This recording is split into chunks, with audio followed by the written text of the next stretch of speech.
말씀하신 대로 방금 잘 언급을 해주셨는데 스마트 디바이스라는 특히 이번에 IT 트렌드에 헛갈릴 수 있는 게 보통 스마트 하면 그냥 스마트폰 그다음에 뭐 터치 디바이스 이런 것들이 많이 나오니까 사실 거기에만 포커스가 있는데 그 진정한 의미는 약간 거리가 멀잖아요.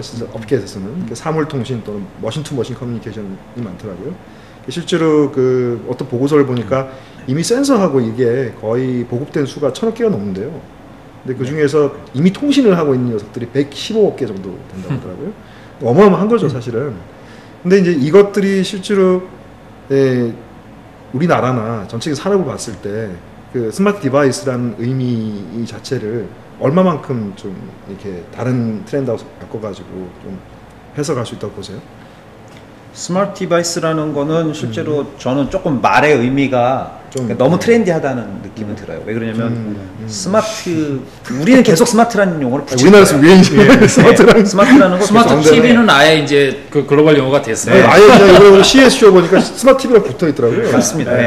그러니까 결국은 바람직한 일인지는 제 개인적인 느낌으로는 스마트한 디바이스들이 실제로 스마트한 사람들이 쓰는 디바이스처럼 복잡해지고 어려워지고 있는 게 좀 아쉬운 현실이긴 한데 정말 중요한 거는 디바이스가 고도화되고 있는 거 분명히 맞거든요. 맞습니다. 예전에는 같은 가격으로 그렇게 만들 수 없었던 것들이 너무나 고도화돼서 너무나 많은 것들을 지금 사실은 이루어내고 있어요. 그래서 그런 디바이스들이 뭐 없어지진 않을 거죠. 왜냐면 인간은 본연적으로 그런 도구를 사용하기를 원하니까. 그래서 더 많은 디바이스들이 우리 주변에 우리들을 더 즐겁게 하면서 또 우리를 속박하게 될 것 같고요. 아까 말씀하신 대로 프라이버시 이슈, 디바이스에서도 얼마든지 나올 수 있거든요. 내가 갖고 다니는 이 핸드폰으로 인해서 내 위치는 항상 노출될 수 있고.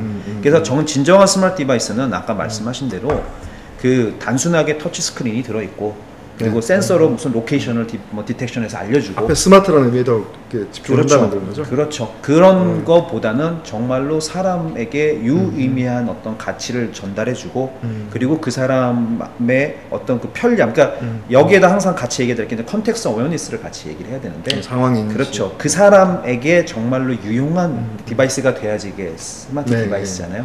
그래서 그런 관점에서 좀 생각을 해야 될 것 같습니다. 특히 전반적으로 디바이스 쪽에서는 센서 기반 컴퓨팅이 정말 여러 가지 다각도로 막 활용이 되는 것 같아요. 그래서 이제 뭐 말씀하신 대로 스마트라는 게 사실은 지능형 통신단말 학술적 용어로 이렇게 이끌 수 있는 건데 그래도 역시 어쨌든 그 사물통신이 있지만 그 눈에 안 보이는 부분 좀 있고 그래도 일반 사용자들한테 가장 익숙한 것은 그 스마트 디바이스라고 평범하게 이끌 때 그냥 전화기 뭐 이렇게 TV 이렇게 가지고 3스크린, S스크린 느낌이 많은데 사실 그런 관점에서 보면 그 골치 아픈 문제가 있고 그걸 해결하기 위해서 어느 정도 HTML5 같은 기술이 나왔다고 봐요. 근데 의구심도 많거든요, 솔직히. 왜냐하면 기존에 했던 표준 업체들이 했던 그런 것들이 좋은 기술이지만 시장에 안 차가는 것도 많고 또 속도가 남들 빠른 게 있지만 뭐 그런 것도 있더라고. 어떻게 보세요, 다들?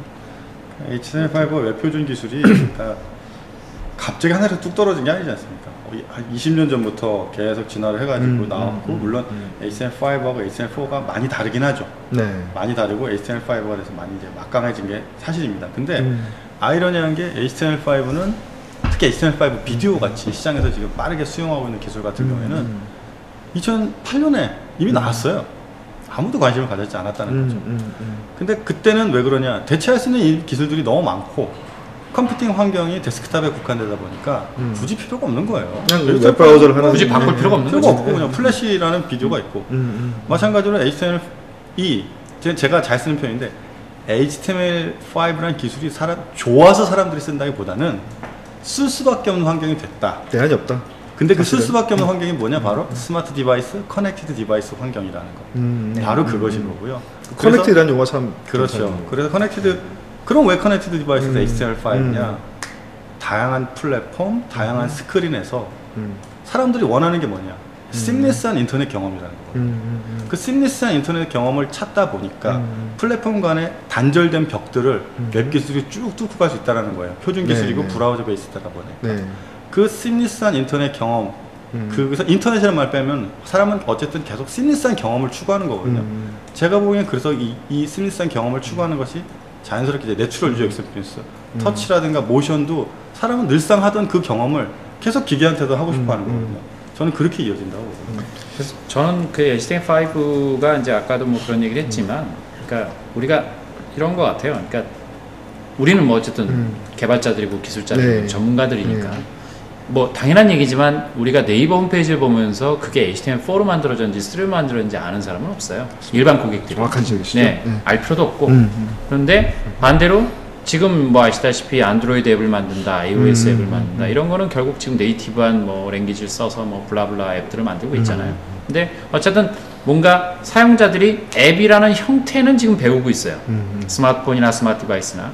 결국 그건 저는 그냥 패키징이라고 봐요. 네. 그러니까 어떤 서비스나 컨텐츠가 전달되는 하나의 패키징인데 그 패키징이라는 게 현재 웹 브라우저라는 형태에서 웹페이지라는 형태로 전달되던 것이 이제는 앱이라는 이름으로 그게 꼭 네이티브 기술을 썼던 안 썼던 중요한 게 아니라 어떤 앱이라는 형태로 딜리버리 되는 걸 사람들이 배우고 있고 심지어 그 앱마저도 HTML5로 만드는 것이 훨씬 더 생산적인 왜? 말씀맞다나 너무 많은 플랫폼들 너무 많은 디바이스들이 다 각자 개별적으로 만들어서 이게 생산성이 안 나오니까 결국은 자연스럽게 이렇게 프래그멘트 된 디바이스 스마트 디바이스는 점점 종류가 많아지고 스크린 사이즈는 점점 늘어난다면 그게 사용자한테는 앱이라는 이름으로 딜리버리 된다 한들 결국은 생산성이나 뭐 여러 가지 측면에서 봤을 때 HTML5라는 기술 자체는 점점 더 디바이스 레벨로 녹아들 수밖에 없는 개발자들은 당연히 알아야 되는 이런 기술이 아닌가. 특이하게도 요번에 뭐 소장님께서 더 잘 아시겠지만 보니까 HTML5를 상징하는 여러 가지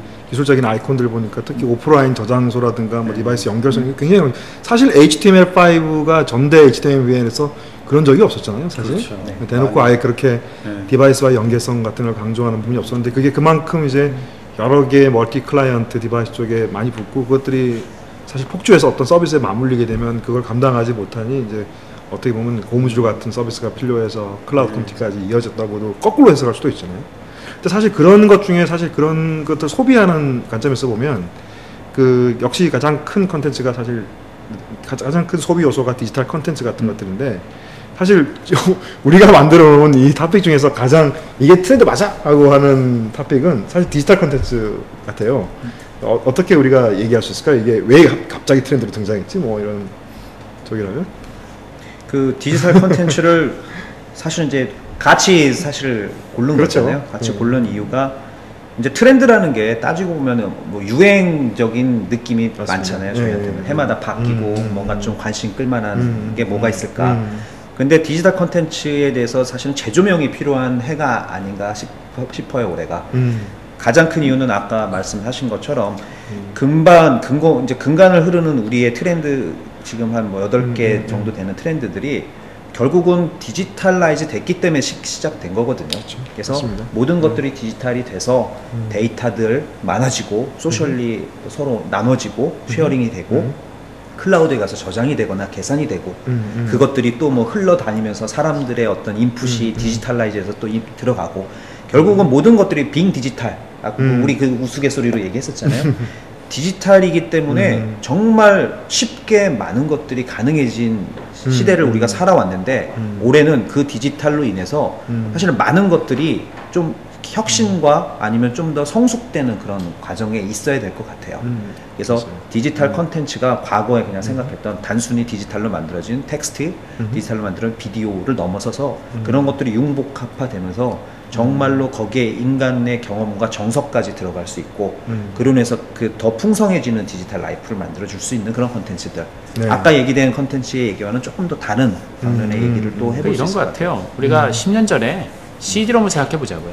CD롬이 이제 전자책이었어요. 맞아요. 전자책이라는 이름으로. 그건 무슨 얘기냐면 사람들의 인식이 오프라인에서 만나는 어떤 종이로 만들어진 책, 잡지를 변환을 해서 전자책이라는 형태를 만든 거예요. 그래서 사람들은 이걸 전자책이야라고 세일즈를 했어요.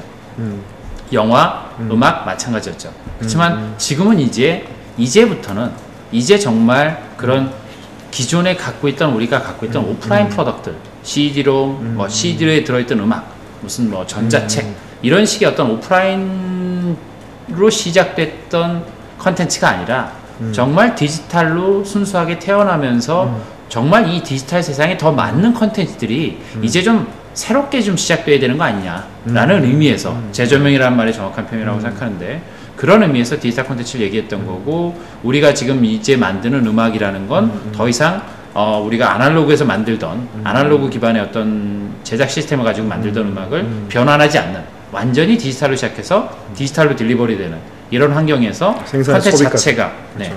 컨텐츠 자체가 완벽하게 정말 이 디지털 세상에 맞게 좀 새롭게 좀 만들어져야 되는 거 아니냐 이런 걸 좀 얘기하고 싶었던 거죠. 그러니까 이 관점에 있어서 저도 중요하다고 보는 게 어떤 거냐면 저는 사용자 경험이라고 생각하거든요. 사용자 경험이 가장 중요한 요소인데 스마트 디바이스에서 HTML5가 딜리버리 하고자 하는 것도 사용자 경험이고 지금 황 교수님 말씀하신 디지털 콘텐츠도 내추럴 본 디지털 콘텐츠인 거예요. 그 상황을 인식하고자 예. 하는 그 자체가 과거에는 우리가 꼭 그랬어요. 오프라인 북의 경험을 디지털에서 전달하고자 했어요. 페이지를 넘긴다든가.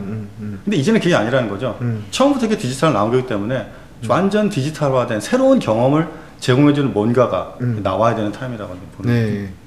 네. 좀 이미 나와 있는지도 몰라요. 네. 우리 눈에 안 보여서. 우리가 우리가 인지를 뭔지 알수 못하고 있어서 그럴 수 있어요. 네. 네. 맞습니다. 사실 이렇게 보면 전체적인 8개의 주제들이 다 어울려져 돌아가고 어떻게 보면 이제 굵직하게 하는 어떤 그 큰 흐름이 있는데 그것들이 2012년에 와서 하나의 단면을 그리면서 이런 8개의 토픽으로 어떻게 보면 같은 것을 바라보는 서로 다른 관점일 수 있다고 봐요. 그래서 이제 이런 얘기들을 충분히 뭐 의미 있게 짚어본 것 같고요. 다음번에 또 기회가 생기면 이런 주제들에 대해서 더 심도 있게 주제를 나누고 재미있는 얘기 나눌 수 있는 기회가 있었으면 좋겠습니다. 매년 해야죠. 그렇죠. 네, 고맙습니다. 네, 감사합니다.